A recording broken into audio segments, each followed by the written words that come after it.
各位朋友大家好，歡迎嚟到滋味人生，我係慧心。朋友們，我哋幾乎每日都為去超市報到，對吧？港禮燈光明亮，商品琳琅滿目，睇起嚟得乜都乾淨、新鮮又方便。我哋總諗住要為家人挑選最新鮮、最健康嘅食材，但係你有冇諗過喺嗰啲我哋睇唔見嘅角落，藏住一啲連超市員工自己都心照不宣、從來唔買番姐嘅秘密呢？今日慧心呢唔係要危言聳聽，而係想以一個朋友嘅身份嚟同大家分享一啲真心話。呢啲話係一位喺超市工作咗快20年嘅老朋友親口告訴我嘅。佢拍拍我嘅肩頭同我講：慧心啊，為咗家人嘅健康有幾樣嘅忍，你買菜嘅時候眼睛真係要放亮一點。究竟係邊啲樣嘢呢？我哋一齊嚟睇睇。嗰日我同呢位老朋友一齊逛超市，佢帶我走咗一圈，就好似揭開咗超市嘅神秘面紗一樣，讓我上咗一堂扎扎實實嘅食品安全課。首先，我哋走到咗嗰個五顏六色、睇起嚟非常開胃嘅涼拌菜筐。你知嘅，似係涼拌海帶絲、涼拌小黃瓜，還有各種滷味拼盤。對於我哋呢啲忙碌嘅家庭主婦嚟講，買返家打開就能食，實在係太方便啦。我正想伸手去加一點，朋友確清清拉住咗我。佢壓低聲音對我話：慧心啊，你不覺得奇怪嗎？喂，咁呢啲菜嘅顏色總係可以保持得咁鮮豔。佢嘆咗一口氣，跟住話：張句時喺話呢裏面好多食材都係用嗰啲賣相已經唔太好，或係就快要過期嘅蔬菜做嘅。你諗下睇啦，嗰啲已經有啲發黃嘅生菜，開始片軟嘅小黃瓜，把佢哋切一切，處理一下，再用嗰啲味道好重、顏色好深嘅醬汁，似係醬油、辣油、香油咁嘅用力畀佢扔落去。講真奇，佢原本新唔新鮮，我哋根本就食唔出嚟啦。更加讓我心頭一驚嘅係，佢指住店員手上嘅刀具同砧板講：你睇嗰塊砧板，可能朝早先至處理過生魚、切過生豬肉。如果沒有徹底消毒乾淨，轉個頭就攞嚟切。呢啲要直接入口嘅涼拌菜，嗰啲生食嘅細菌好容易就交叉感染咗。而且為了保鮮，為了讓味道更夠，裏頭加嘅鹽分、味精，甚至係防腐劑含量都非常高。尤其係我哋中老年朋友，身體嘅代謝功能慢慢變差。長期食呢啲飲食，對腸胃同腎臟都係一種沉重嘅負擔啊！所以係辛苦一點，自己買新鮮蔬菜返屋企，雖然麻煩咗點，但食得乾淨、食得健康，比咩都重要。跟住佢又領我到咗肉品，指住嗰啲已經搞好嘅豬絞肉、牛絞肉，呢個亦都係我哋家禮包餃子做肉丸嘅常備品。我心想，呢絞肉唔就係新鮮嘅肉去搞噶嘛，能有啲咩問題？朋友睇出咗我嘅疑惑，佢苦笑住話：問題就在於你永遠唔知呢盤絞肉裏到底混咗啲咩肉。佢話好多絞肉其實都係用各種唔同部位嘅邊角料同碎肉組合而成嘅，有時甚至為把啲顏色梅咁亮放得稍為耐一點，亦只係梅咁新鮮嘅肉全部混埋一齊，用機器咁樣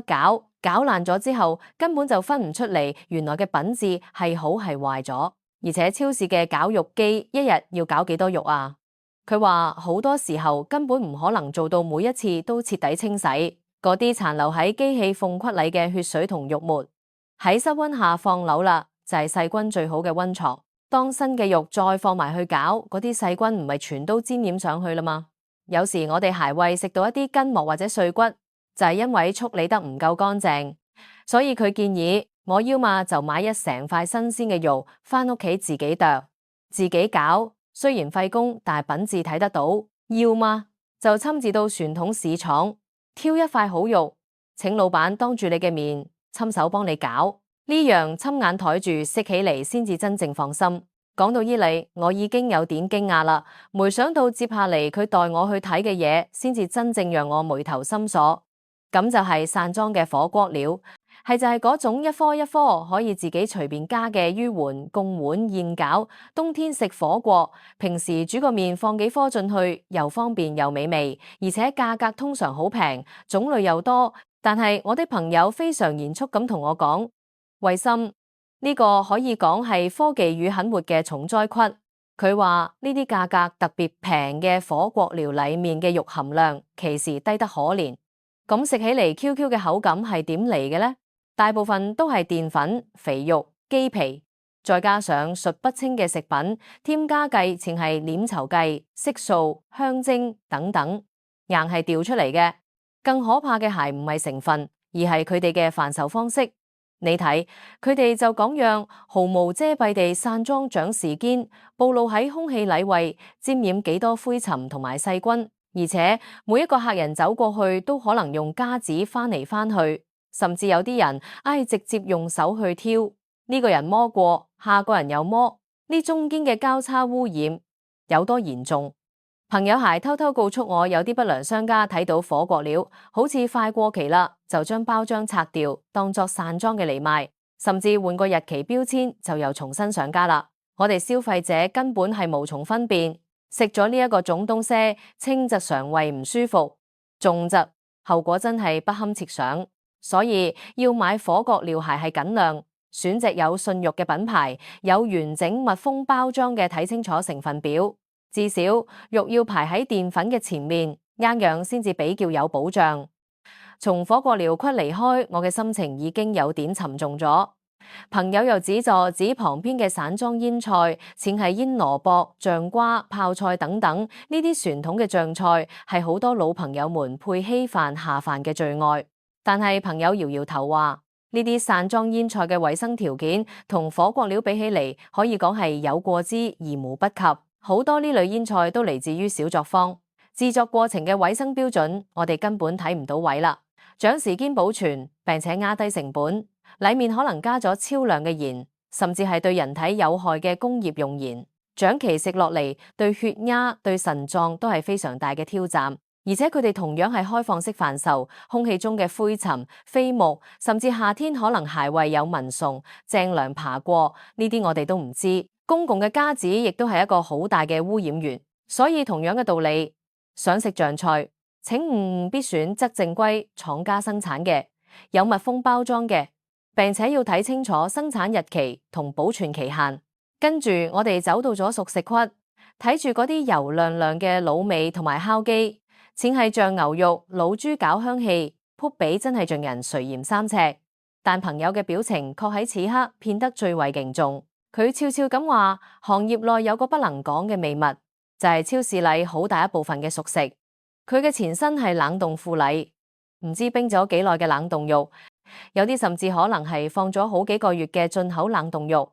解凍之後再攞去加工做成滷味。更糟糕嘅係，有啲店家為咗控制成本，當日賣唔完嘅熟食，唔係兜道，而係攞返去再冷凍，隔天再解凍一次，重新加熱販售。呢樣反覆解凍、冷凍，不僅肉嘅口感同營養胃流失，最可怕嘅係細菌胃以倍數瘋狂滋生，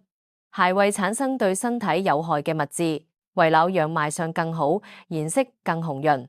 有啲不良商家甚至為使用非法嘅工業色素，為了掩蓋肉品可能已經不太新鮮嘅氣味，就下重手使用各種香料同添加劑。呢個就係為咩有啲滷味顏色特別鮮豔，而且可以放好幾天都不會壞嘅原因。所以朋友們，傍晚或者晚上促銷打折嘅熟食真係要特別小心，因為咁好可能就係從早擺到晚，甚至混雜咗前一日剩劃嘅商品。想食滷味，最好係自己買塊新鮮嘅五花肉，返屋企用心滷一鍋，嗰先係真正屬於家嘅安心嘅味道。最後，朋友指住嗰啲散裝嘅五穀雜糧、麵粉、糖等舷話，佢話雖然呢啲嘢唔似前邊嗰啲係些嘅感覺比較沒問題，但衛生隱憂依然存在。就算有啲店家裝住擋板，亦擋唔住空氣中嘅灰塵，擋唔住客人打個噴嚏嘅飛沫，甚至偶爾還會有小蟲子光顧。最讓人無法接受嘅係有啲人為識食或者用手去感受質地，呢啲行為都會帶嚟污染。呢啲舷話我哋買返屋企唔似米或者豆子，可以先清洗再烹煮，麵粉、糖粉都係直接下鍋嘅位啦，省過一點點錢，卻增加咗咁多健康嘅風險，實在係得不償失。還是多花幾塊錢買有完整密封包裝嘅位，生又安心。聽完我呢位朋友嘅一番話，嗰日我走出超市嘅時候，心裏真係感慨萬千。朋友們，慧心今日同大家分享呢啲，唔係要讓大家對所有嘢都疑神疑鬼，唔敢消費，而係希望我哋都能夠成為一個更聰明、更有智慧嘅消費者。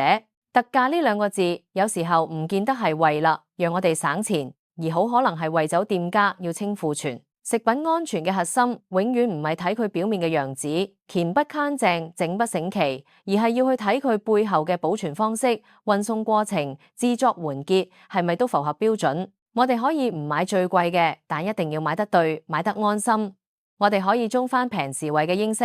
但千萬唔好讓平兩個字蒙蔽咗我哋嘅判斷力。下次當我哋走進超市睇到嗰啲紅色嘅特價標籤時，不妨讓自己多停留1秒鐘，靜下心嚟諗一諗呢個東西為邊麼為咁平。真正嘅健康係靠我哋用知識同判斷力一點一滴位自己同家人守護起嚟嘅。希望今日嘅分享對你有所幫助，非常感謝你嘅支持與鼓勵。我係慧心，我哋下期再見。